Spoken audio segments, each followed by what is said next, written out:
Nemáš peniaze teraz v peňaženke? Máš ich málo? Vieš čo?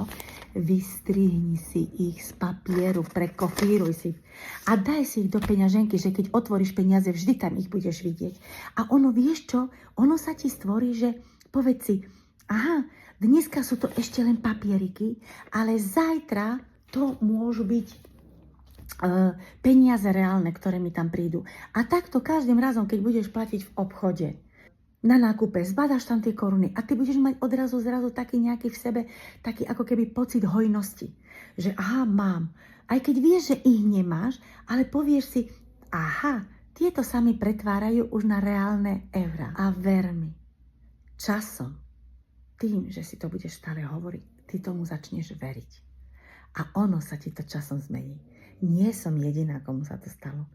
Kto si to odo mňa zobral takúto radu, tak mi ďakuje a píše mi SMS-ky. Wow, mne sa menia tie papieriky na ozajstné.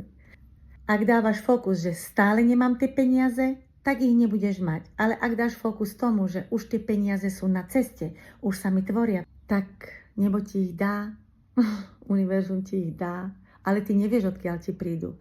To logikou nedáš. To je to, že sa oddáš a spoľahneš sa a začneš veriť.